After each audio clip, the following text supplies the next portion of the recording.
Que frescura. Madu, Madu é Maria Dulce. Eu vou requentar o pau porque eu achei legal. Eu tive um psicanalista que ele queria de cara falar por que o Péréio e por que o Campos Velho. Depois, mais tarde, eu resolvi elaborando isso. Você é Madu e Maria Dulce, né? Na realidade, meu nome é enorme. Meu nome é Maria Dulce Barcelos Gaspar de Oliveira. Aí eu escolhi os menores, Maria Dulce Gaspar. E aí, uma época, eu estava fechando um livro e minha editora sugeriu Madu Gaspar. Aí eu fiquei com esses dois nomes. Em casa me chamam de Madu, quando eu escrevo um texto acadêmico, eu assino como Maria Dulce Gaspar, o que dá uma certa confusão. Mas a minha analista não se importa com isso, não. Ela me chama de Maria Dulce, de maneira muito séria. É mulher? É mulher. Me convoca para a sessão de análise. E eu vou. O Valdemar Zussman me chamava de Seu Paulo e ele dizia que eu chamasse ele de Doutor Valdemar, tudo bem. Não, ela me chama de Maria Dulce. Eu levanto e vou. Sempre parece que eu fiz alguma coisa... O que foi mesmo, né? Mas não, mas eu acho que é só... Maria Dulce Gaspar. É, só uma convocação. E eu vou. Né? E depois tudo... Eu tenho uma curiosidade a respeito da matéria que você se dedica. É arqueologia e paleontologia. Parece que existe até um certo antagonismo. Não, são dois campos distintos, né? Porque na realidade a arqueologia estuda a cultura dos humanos. Né? E a paleontologia estuda animais. Pois né? é. Portanto, coisa recente pode ter um valor arqueológico, mas os paleontólogos jogam fora. Eles trabalham com escavadeira, eles querem ver pedação de coisa de milhões de anos. Exato, eles trabalham com por exemplo, de garrafinha de vinho, de cerâmica, que veio com os primeiros navios portugueses, e aí, de vez em quando tem a céu aberto até coisas arqueológicas. Mas geralmente eles estão procurando os materiais paleontológicos em outro tipo de sítio. Outro tipo de sítio, por conta da conservação, e está lidando aí com milhões de anos, né? Mas A arqueologia é uma das ciências sociais, né? E a sua característica, a sua especificidade é estudar a cultura a partir dos objetos, do arranjo dos objetos. Não tem tanta importância. Digamos assim, há um certo fetiche na história, claro. Eu, quando estive em Persépolis, por exemplo, eu peguei uma pedrinha que eu percebi que tinha acontecido uma interferência humana naquela pedrinha. E como Persépolis, para nós, né? A primeira moeda foi cunhada lá, né? Por Dario e tal. Então, eu achei aquilo... Eu carreguei aquela pedrinha comigo, me incomodando até. Mas se nós olharmos de outra maneira, né, você estudar cultura material é o caminho, né, para estudar a vida, o cotidiano das populações que não estão mais presentes, que não existem mais. Né? Então, não precisa necessariamente trabalhar nesse lado assim, do fetiche, mas sim a cultura material guarda informações sobre o cotidiano. O que eu te digo, Madu, é que é Madu que eu devo te tratar, né? Nesse tipo de manifestação. Está aí presente é Madu. Quem está aí é Madu? É Madu. Okay. Não, eu digo que o meu sentimento foi fetichista naquele momento. Ah, sim, claro. Eu fiquei carregando aquilo até que um dia deve ter tomado um poro e disse, eu estou carregando essa merda, eu joguei fora. Mas é complicado isso, né? Tirar essas pequenas lembranças. Né? Eu sempre recomendo que tire uma boa fotografia e deixe o objeto lá. Né? Não, eu também tive esse sentimento de estar roubando uma coisa. Entende? Porque na hora que saiu do contexto, né, o objeto em si, ele tem importância, mas o fundamental é o contexto. É até uma interferência, quer dizer, é uma ausência marcante, quer dizer, está faltando um pedacinho. Claro. Né?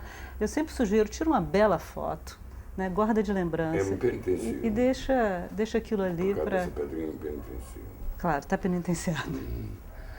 Mas veja só, por exemplo, essas coisas, como eu dei esse exemplo da garrafa de cerâmica que veio com os portugueses, etc. e tal, quer dizer, o que denuncia que eles traziam o vinho deles para cá, quando vinham as caravelas, etc. Né? Mas E eu acho que o sentido mais profundo da arqueologia é exatamente esse. Não é, por exemplo, restaurar um tipo de cenografia que havia, ou de iconografia e tal. Seria mais entender sei lá, eu gostaria que você completasse uma pessoa. Entendeu? Tentar construir uma interpretação sobre aquele modo de vida, né? Como é que era a vida desses portugueses que tinham se lançado no oceano, né? Mas ainda, eles tinham um determinado tipo de vida e chegaram nos trópicos, né? É claro que eles trouxeram várias coisas, trouxeram suas armas, suas bebidas, né? Mas depois chegaram aqui e tiveram que se adequar a um ambiente, a uma cultura, a grupos completamente distintos, né? Isso é fascinante, né? Isso é fascinante, tentar entender isso. Eu te pergunto uma coisa, o Brasil é um campo arqueológico? É um campo da maior importância, porque para alguns lugares, por exemplo, alguns lugares da Europa, França, Inglaterra, as coisas já estão bem estabelecidas, né? O Brasil, nós temos questões super sérias em relação ao início da ocupação do Brasil e da América do Sul. No Rio Grande do Sul havia muito, assim, vestígios de civilização sambaquiana, numa imensa faixa de areia perto do mar lá, claro, que não tem acidente, só tem em Torres. Torres, claro. O único lugar que tem acidente geográfico é Torres. O resto é só areia. Esse é outro tema que é fascinante, né? Sambaqui é um tipo de sítio arqueológico que ocorre na costa brasileira, né? E ele é muito interessante porque são verdadeiras montanhas. No sul, ali, Santa Catarina, chegam a ter 30 metros de altura, 40, 70. Morro dos Conventos, Torres, aqueles lugares. Né? Aqueles lugares ali, né? E o que é fascinante é que durante muito tempo a arqueologia achou que aquilo era montanha de lixo. Né? Quase que como se as pessoas estivessem morando ali, comendo ostras, berbigão e jogando o resto para cima. Você sabe que nos prédios que o Sérgio Nai construiu, tinha vestígio de civilização sambaquiana? É possível. Tinha conchinha. É possível. Não é bonito? Desabar aquela porra. Mas o fundamental, o que caracteriza os sambaquis é a presença de esqueletos humanos. Na realidade, aquele era o espaço de destino dos corpos, dos mortos. Né? Então não tem nada de acidental, não é resto de comida, não é lixo. Né? Tinha urna funerária. Era um monumento funerário. Né? Tinha urna funerária. Não porque eles não têm cerâmica. Eles depositavam. Os sambaqueiros não. Eles depositavam os corpos no topo dos sambaquis e iam fazendo oferendas. Não. É engraçado, porque esse negócio do Levi-Strauss sobre o que esteve aqui procurando o homem primitivo e tal, ele descobriu os Nambiquara que não tinha cerâmica nem rede e só sabiam contar até um, que era 5 dedos, era um dedo, um dedo, um dedo, um dedo, um dedo. Quer dizer, as civilizações, os vestígios de certas civilizações aqui no Brasil são de uma miséria extrema. Ao mesmo tempo, parece que há vestígios de civilizações um pouco mais desenvolvidas. É mais complicado um pouco, né? Porque a cerâmica mais antiga das Américas, vou tentar descomplicar, a cerâmica mais antiga das Américas foi encontrada no Baixo Amazonas, tem 7.000 anos. O que é Baixo Amazonas? Aquela região ali da boca do Amazonas, do Rio Amazonas. Solimões? Do Rio Amazonas mesmo. Né? Sim, tá bem, mas quando é meio Solimões... Ali perto do não litoral. Marajó. Marajó é a boca do Amazonas. Tem uma cerâmica... Então tu tá falando das... ali tem uma cerâmica lindíssima. Marajó, Ali tem uma cerâmica lindíssima, mas não é muito antiga. Mas a cerâmica mais antiga das Américas tem 7.000 anos e foi encontrado num sambaqui que se chama Sambaqui do Taperinha. Foi encontrado por Ana Roosevelt. Então, alguns grupos tinham cerâmica elaboradíssima, mas representaram... Houve um deslocamento? Enorme. Tem, por volta do início da era cristã, tem todo um deslocamento no território brasileiro. Os tupis saem, né, para ocupar parte significativa. Tinha 2 grandes tupi-guarani linguísticos. Eu acho estranho que tupi-guarani, Gesso ou Tapuia, né? Quer dizer, isso pressupõe uma comunicação. Certamente. Eu acho que no momento que a humanidade vai desenvolvendo a fala, a linguagem, né? A comunicação está presente. Em alguns momentos você tem grupos isolados, mas tem circulação sofisticada, porque sem fio, sem nada, no Brasil, vai até o Paraguai. O Guarani é uma língua oficial do Paraguai. Claro. Né? Na realidade tem a ver com o tipo de ocupação dos tupi, né? Eles foram procurando as margens dos rios e foram se espalhando, formando quase que uma rede, né? Ocupando parte significativa do leste da América do Sul, né? E, de alguma maneira, parece que eles iam reproduzindo, replicando o modo de vida deles, escolhendo sempre lugares mais ou menos semelhantes, fazendo o mesmo tipo de cerâmica, né? E era uma sociedade que estava em expansão. Eles estavam... crescimento demográfico, estavam expandindo e ocupando toda... O extermínio foi grande. Foi enorme, porque eles não tinham defesas contra as doenças comuns na Europa. Sim, isso né? O sarampo. Sarampo, gripe, né? A gripe, que é banal, né? E eles... também, os europeus tinham armas mais sofisticadas, né? Eles matavam mesmo. Matavam mesmo, não? Não, e destruíram também a cultura, né? Claro. Ensinava o latim. Teve uma desestruturação muito grande. Desaconselhava a antropofagia como pecado mortal, etc. Teve uma depopulação violenta. Né?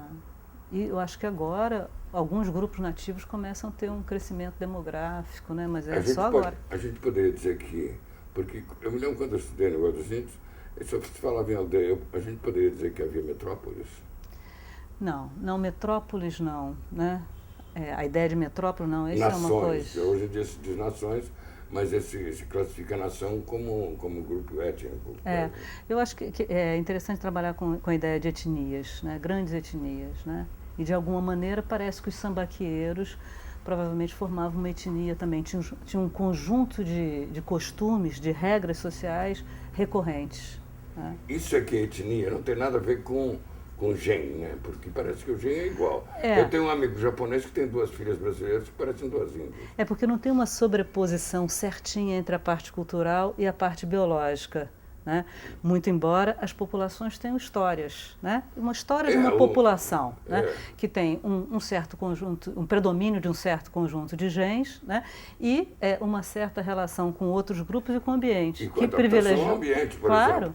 O índio tolteca, aztecas, ele tem um nariz que protege do frio, porque é muito alto, né? Claro. E o índio brasileiro tem aquele... É uma história daquela população. Né?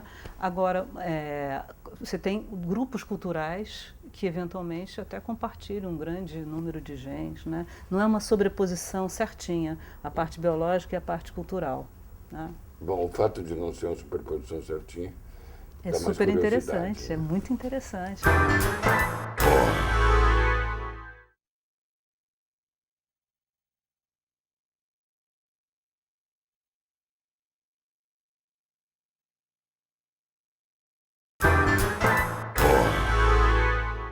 Eu vou dizer uma coisa para você. Uma vez eu li uma matéria, não sei se era real ou se era aquela coisa assim de incrível, fantástico, extraordinário, planete, que tem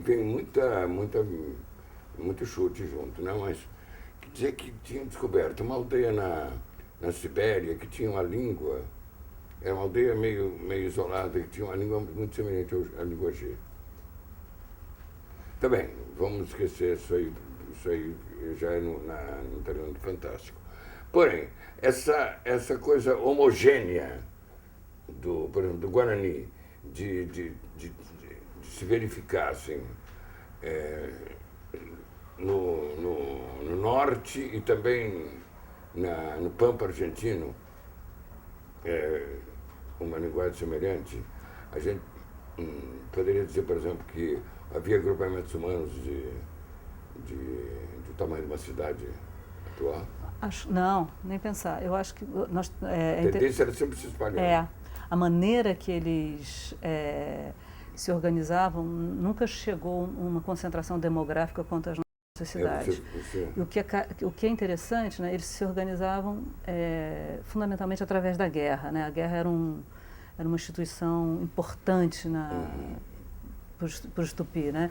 E eles estavam em um processo de expansão, né? Eles estavam incorporando os outros através do canibalismo, da guerra e do canibalismo, e de alguma maneira eles iam replicando o modo de vida. Né? Mas nunca houve essa concentração de pessoas no mesmo lugar, a ideia de metrópoles, de megalópolis. Né? É uma situação que a humanidade está vivendo pela primeira vez. Né? São Paulo, Tóquio, Cidade do México. Né? Isso é novidade, né, na história da humanidade. Quer dizer, a razão também de não haver monumentos históricos, arquitetônicos, etc., aqui no nosso Brasil, é porque havia muita fartura. Não, eu diria até o contrário. Eu acho que uma população que construiu um sambaqui de 70 metros de altura construiu um monumento. Esse tipo de sítio arqueológico, ele tem uma dimensão monumental. Um grupo que pintou, como pintou no Piauí, em São Raimundo Nonato, ou no Sim. Vale do Peroaçu, em Minas, que são pinturas lindíssimas, de uma beleza, fortes, com cores vermelho, amarelo. Isso é um monumento. Eu acho que nós temos a tendência, nós herdamos isso do Brasil Império, de olhar para os nativos, né, e para o passado dos nativos, sempre achando, eles não fizeram isso, eles não fizeram as pirâmides do Egito. Não, não fizeram as pirâmides do Egito, mas fizeram coisas belíssimas. As esculturas que os sambaqueiros fizeram em pedra, nossa, é de uma beleza, é monumental. Sambaqui é um tipo de sítio arqueológico, está relacionado com um grupo de pescadores e coletores que começou a ocupar a costa brasileira por volta de 7.000 anos atrás, né? E eles lidavam com o ambiente de uma maneira muito particular, né? Eles iam construindo montanhas, montes, né? E com o material que eles usavam eram os materiais, os animais vindo do mar.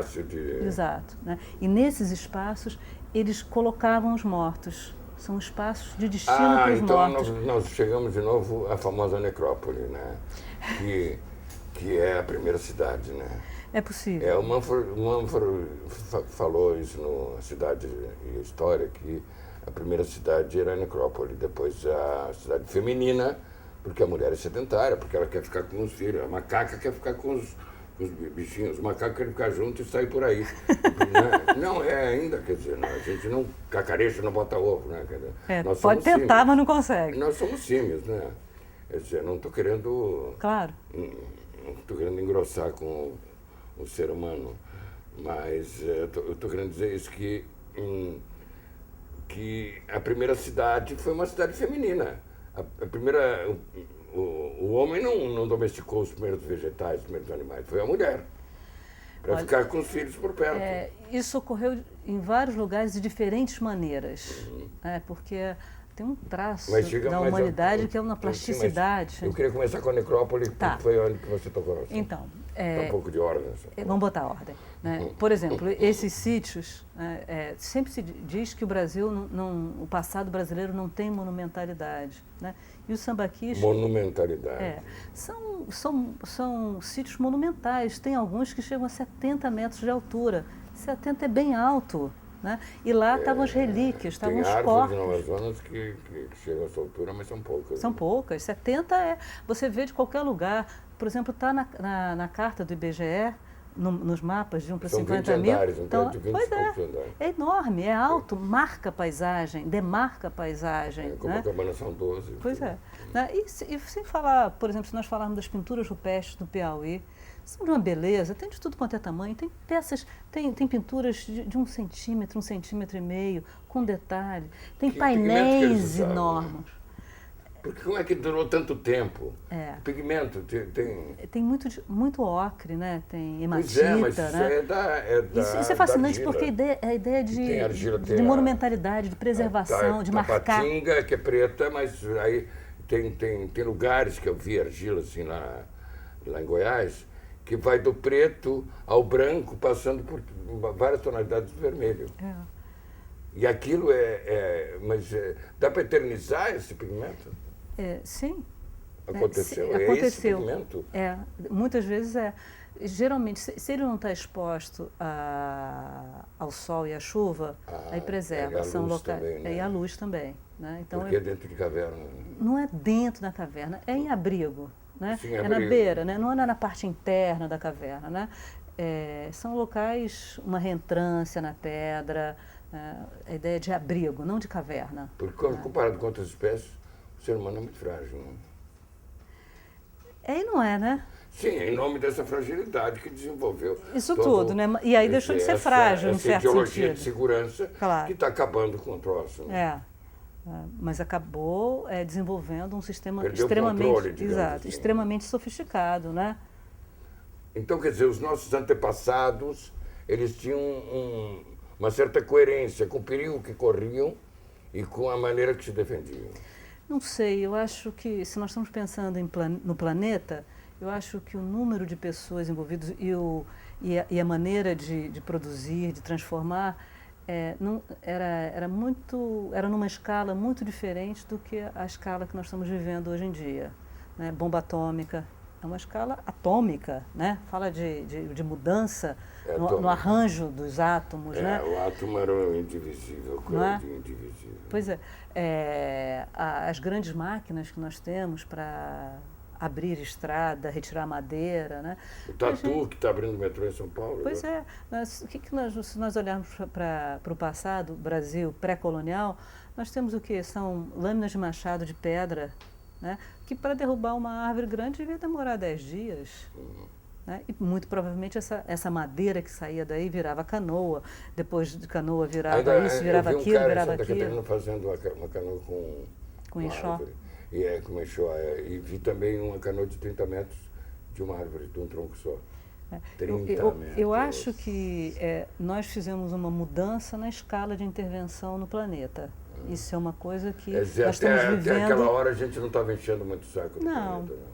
Não estava colocando a perigo.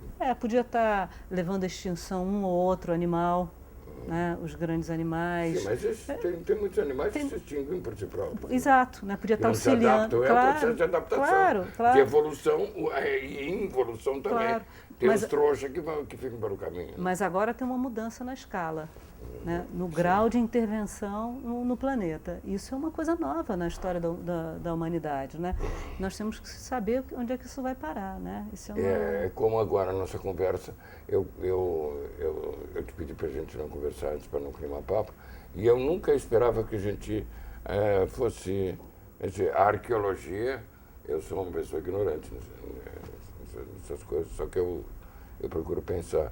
Eu nunca pensei que nós chegássemos a enveredar por esse terreno. Para concluir, assim, alguma coisa desse nosso caos. Bem, eu acho que tem uma coisa interessante de nós pensarmos, né? É que diferente do que sempre foi dito, o passado brasileiro, nosso passado dos nossos nativos, né? É super fascinante, é super interessante, né? E tem uma monumentalidade, né? Tem uma importância, né? Não só para nós brasileiros, né? Mas para todos os sul-americanos e para todas as pessoas que vivem na Terra, né? Da maior importância. Né? E nós temos que olhar com atenção e com cuidado, né? E daí tirar algumas... Você acha que dá tempo ainda? Acho que dá. Temos que correr um pouquinho. Aqui ali, com netos. Claro. Muito obrigado. Deixa eu te dar um beijo. Eu que te agradeço. Afinal, olhei quase para a câmera e fiquei te assinando.